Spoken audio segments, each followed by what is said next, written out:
What's up, Tweener? Welcome back to another Tweener Head Tennis video today here on the channel. And today we have a very special and impromptu interview from our trip at SMU with Baylor head coach Michael Woodson. Now, it was an amazing opportunity to talk to him and interview him while he was invited to Grant Chen's SMU Invitational. And it was an amazing opportunity to interview someone with so much experience, taking over for a program that already had the legs and growing it even more. And it's amazing to learn and experience what Michael has to offer, as well as not just as a coach, but as a mentor as well to his players. Now, if you guys do enjoy this video, make sure to leave a like on this video and consider subscribing to the channel. We would love to have you guys join the Tweener Head Tennis channel. We're trying to hit 3,000 subscribers by the end of the year. So what are you guys doing? Hit that sub button. It's totally free. And over 85% of you that are watching this video right now aren't even subscribed. So if you are new to this channel, it's totally free. Hit that subscribe button, and I'll see you guys in the next one. But for now, enjoy our interview with Baylor men's tennis head coach, Michael Woodson.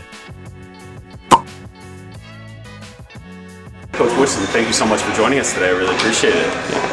For you, being under two different head coaches and now being a head coach, what was that transition like for you mentally and from an organization standpoint, especially for Baylor? Yeah, it's a great question. First of all, thanks for having me. No, it's always a pleasure to be able to talk about the program and my journey as a coach, and hopefully it's beneficial to those coming up behind me. Honestly, I was preparing to be a head coach, so I've had incredible mentors that have taken the time to put me through the processes of developing my own vision, my own kind of mission statement, why I'm doing what I'm doing, and how I'm going to do things when it's my turn to lead, whenever that comes. And so I was always taking notes. I like these things, I don't like these things, and I've learned so much from everybody that I've worked for and a lot of people that I've just kind of followed along with and worked with. And so when the time came, it was unexpected, but I felt like, okay, this isn't what anybody had planned on, but it's my role now to serve these guys in a different position, and I need to make sure I do it to the best of my ability. And so it flowed pretty seamlessly, given that I was surrounded by incredible people, and a great group of players, and a university I was very comfortable with, as well as the support staff that remained unchanged, which was nice. So for you too, what was the biggest piece that you took? Because when you talk about note taking, do you have your players do that as well? And what's one thing you always have them kind of thinking about with those notes that you've taken from the past?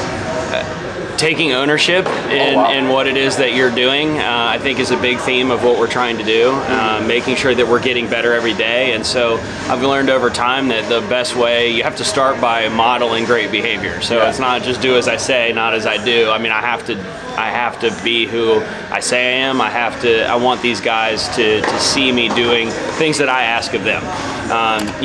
And so I think that's a big part of what we're trying to do every day is we need to remain steadfast in trying to develop as coaches and as people, and then hoping that over time the guys follow in our footsteps. What's one individualistic thing that you think you bring to the Baylor program? Because I know with a lot of experience, you develop a lot and you kind of morph everything you've learned into one mentality. What's one thing that you say that you bring specifically to the guys at Baylor?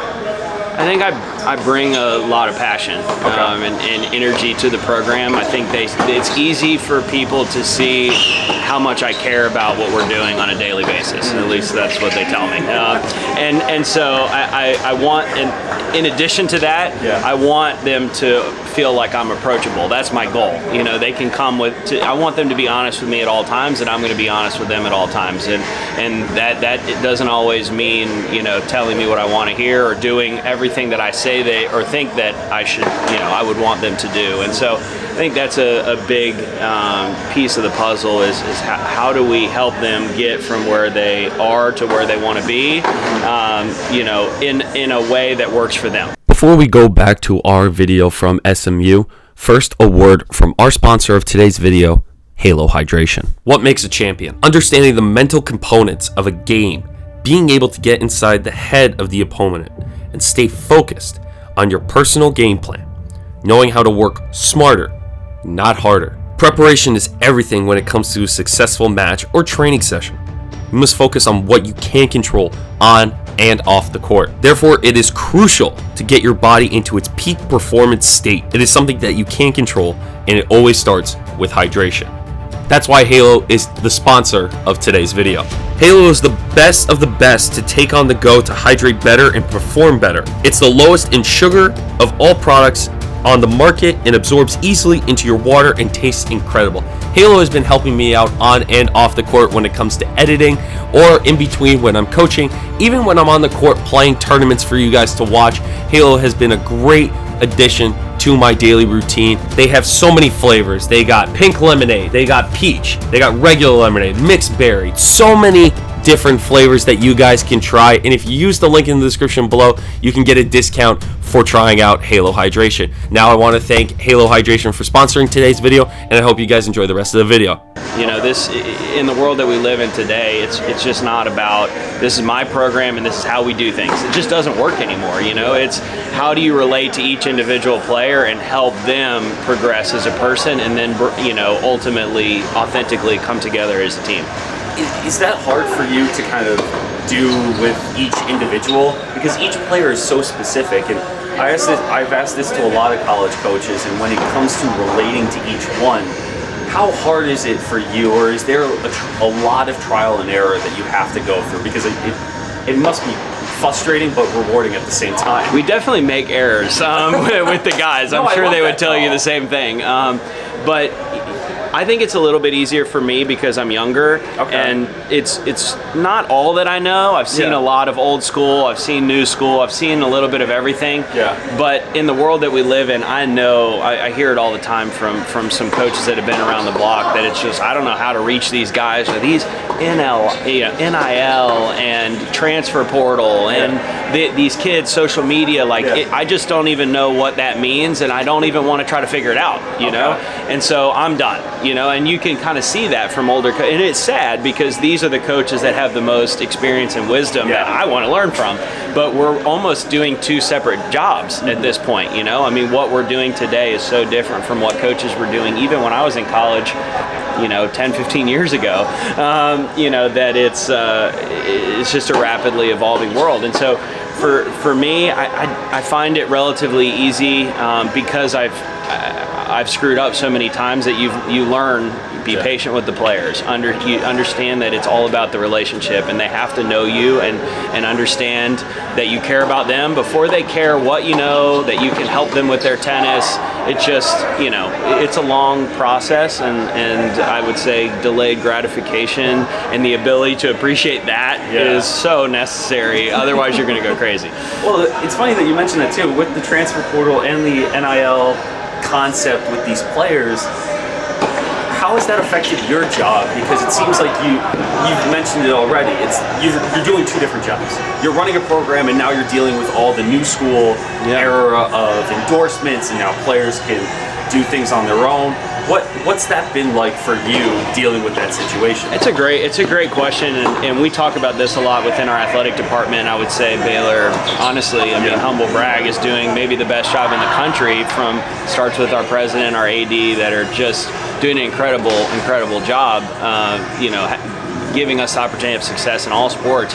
One of the big things that we talk about is how in the world that we live in today, where it's almost free agency every year, it is. How do we create buy-in, and how do we create loyalty between the players in the program and the staff and the university, so that the players would never even dream of being anywhere else but at Baylor, even when times get hard. And so I think that's really where we start, of making sure that the guys are totally bought in and they're having a great experience. And it can be a difficult balance of, you have to give them all this stuff, you know, you have to provide them resources and facilities and, you know, I mean, all these different opportunities, staff members, that it's really almost too much. and then try to keep them humble and gracious and appreciative of everything that they're getting, without getting used to it. And I mean, we get to the point where like, man, we have to walk 100 feet to the back courts. I can't believe that. I mean, what are we doing? And then I have to hit myself and think, no, like it's very, we're very fortunate to have what we have. And so keeping the guys in that type of appreciative phase while pushing them forward and giving them the things that they need to develop is really quite a challenge. And so I think it's not easy, but I think the relationships are what make it.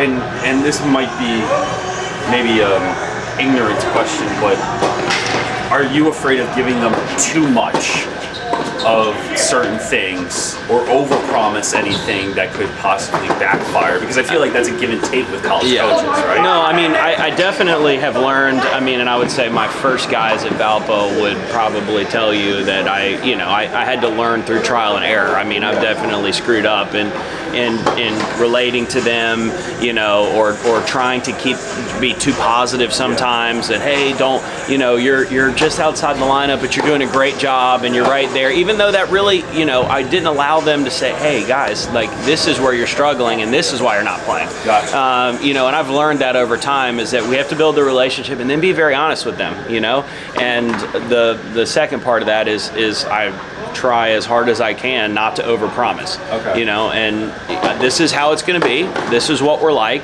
If you don't choose us if this isn't comfortable for you. And it isn't for everybody. It's in a phenomenal place that I think is for a lot of people. But you have to have the right mentality and you have to have the right perspective to want to be a part of it. And so no, I feel like we have to give them everything that a top 20 player in the world would need to give them a chance to develop, to truly be the stepping stone from junior tennis to professional tennis. But at the same time, we have to make sure that they understand the reality of when it's time. Yes, we're going to be here and Baylor University is going to be here and we're going to support you as best we can, within the rules. But you're probably going to go back to being on your own. And hopefully we can eliminate the Futures Tour as much as we can and eliminate that struggle.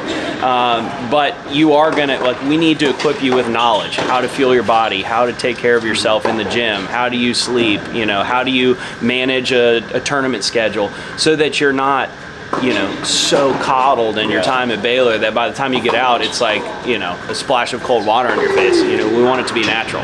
And for you too, and I'll keep this to be the last question because I don't want to take up too much of your time. You had a player last year that went pro, and they were playing Davis Cup during your time, during his time at Baylor. What's that experience like to kind of be helping, like you just mentioned, helping players kind of get to that next level while allowing them the freedom to experience the pro tour while they're still playing in college? I think it's necessary to, as they develop and as they need to be challenged more, to give them those experiences. I mean, we've got guys up in Fayetteville right now. We have 5 playing in Austin next week. We need that. They need to be pushed, and I don't want to put them in a box. Guys develop at different rates, and when one takes a big jump like Finn Bass has taken this fall, we have to allow that to happen. Absolutely. Which is, I mean, maybe the first time I've said this publicly, why I think that hidden duels are bad. Because I just think it's very easy for the coaches. Oh, we're going to play 1 singles and 1 doubles today, and it's exactly at this time, and it works, and we're getting competitive matches. But I'm putting a guy at number 5 singles, and he knows it. And maybe he's not our number 5. Maybe he's developing faster and needs to be challenged at that number 1 position. 2 years ago when we made the finals, we had 6 guys that had played number 1 singles. Well, one of them had to play 6. It happened to be Spencer Furman. He, because of our strength of schedule, he got great matches throughout the entire spring. But in the fall, if I had just played him at guys that were number 6 level, it's not the same. And so I want those guys to have the opportunity to develop and have experiences like Adrian and Matthias have had recently playing in Davis Cup. That has allowed them to to gain valuable experience. They bring back, they tell the other players, they learn a lot, but so do we as coaches. It builds relationships, and it also helps the younger guys see that and think, this is what I need to do to get where they are or where I want to go. And so I think it's incredibly valuable. It's a delicate balance, but we're fortunate where, at Baylor, our administration talks about Baylor men's tennis. We have a pro model in a college setting. And so we're doing everything that we can to develop these players long term. And if we can develop each individual long term to be the best they can be, well, we'll probably win some matches along the way and have success as a team. I love that pro model within a college setting, because I feel like the mentality changes, not just for you, but the program itself and people understanding what you do becomes a lot more realistic, I guess, in their eyes. I totally agree. I mean, I think that it's important to be clear with what we're trying to do, and understanding, listen, you're going to get an incredible private school education at Baylor. You're going to learn a lot. You're going to develop probably from a boy into a young man. And and that is not missed on us. I mean, we have a team GPA 3.56. Like, it matters. We care about that. But we want to do everything that we can to set you up so that you are disciplined and organized enough to where you can train like a pro and develop as such. And you have quite a bit of time to do that, fortunately. And again, some develop faster than others, but I like seeing the long-term benefits that these guys are getting from being here. I love it. Thank you so much for joining me. Yeah, of course. Really appreciate you having me. Thank you.